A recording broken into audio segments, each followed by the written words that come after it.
एक बार की बात है कि एक गांव में दो भाई रहा करते थे। बड़े भाई का नाम था अली और दूसरे भाई का नाम था अकरम। दोनों भाई अपने स्वभाव के कारण एक दूसरे के बिल्कुल विपरीत थे। बड़ा भाई अली हलवे पराठे की ठेली लगाता था। इसी तरह दूसरा छोटा भाई अकरम एक नंबर का आलसी था और कोई काम धंधा नहीं करता था। अकरम बस जल्द से जल्द अमीर बनने के सपने देखा करता था।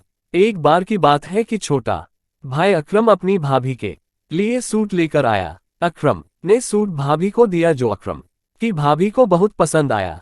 सूट देख अकरम की भाभी ने कहा, अरे अकरम, तू तो कुछ कमाता भी नहीं है, फिर तेरे पास इतने पैसे कहाँ से आए?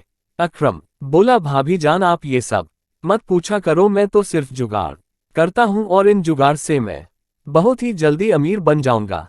ये सब बातें सुनकर अकरम का बड़ा भाई अली बोला कि तू इन जुगाड़ों से भले ही अमीर बन जाए, पर ऐसे पैसों से कमाई गई तेरी अमीरी ज्यादा दिनों तक नहीं रहेगी। इतने में अकरम बोला कि भाई जान आप तो रहने दो, आप ईमानदारी से काम करते हो, लेकिन ईमानदारी से सिर्फ जरूरतें पूरी हो सकती है, अमीर बनने का सपना नहीं। इतना कहकर अकरम हमेशा अपने बड़े भाई का मुंह बंद करा देता था। अली बाजार के बीच में हलवा पराठे की ठेली लगाता था। अली का बना हलवा अच्छी क्वालिटी का होता था, जिसके कारण ग्राहकों की भीड़ हमेशा ही अली के ठेले पर लगी रहती थी। लोगों को अली का बनाया हलवा इतना पसंद आता था कि लोग हलवा पैक कराकर अपने घर भी ले जाया करते थे, लेकिन इसमें अली को अपने मुनाफे में काफी नुकसान उठाना पड़ता था। एक बार जब अली ने अपने पूरे महीने का हिसाब अपनी पत्नी फातिमा को दिया तो अली की पत्नी फातिमा ने कहा कि इस बार का मुनाफे का हिसाब पिछले महीने के हिसाब से कम है।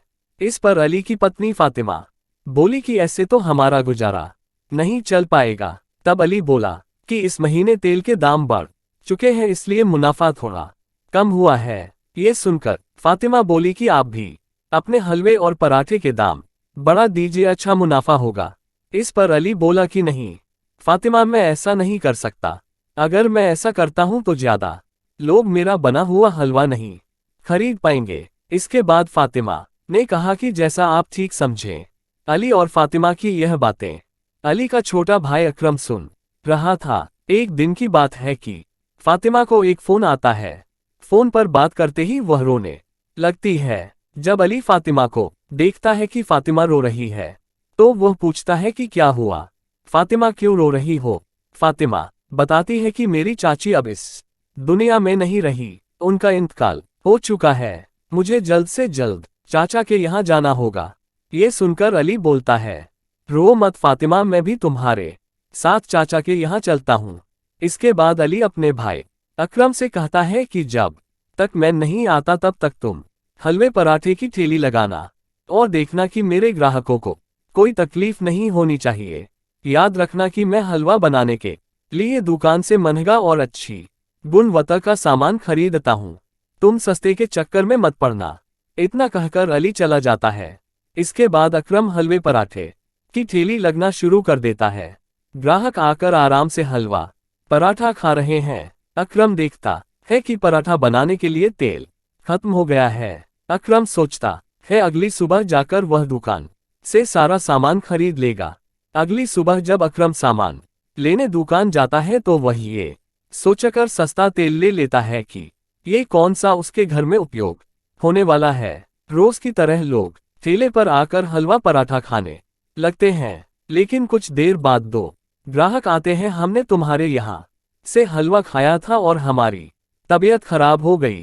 तुम्हारा बड़ा भाई अली कहाँ है? हम उससे बात करते हैं कि ये कैसा हलवा बनाया। ये सुनकर अकरम डर जाता है, क्योंकि वह कई दिनों से सस्ता और मिलावटी तेल में बना हलवा पराठा बेच रहा था।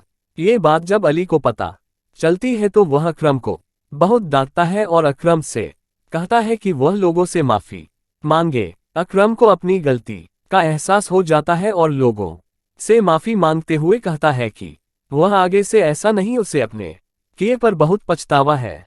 कहानी की सीख, कहानी हमें ये सिखाती है हमें अपने मतलब के लिए दूसरों को तकलीफ नहीं देनी चाहिए। ईमानदारी और मेहनत से कमाया पैसा जीवन में सुख समृद्धि लाता है।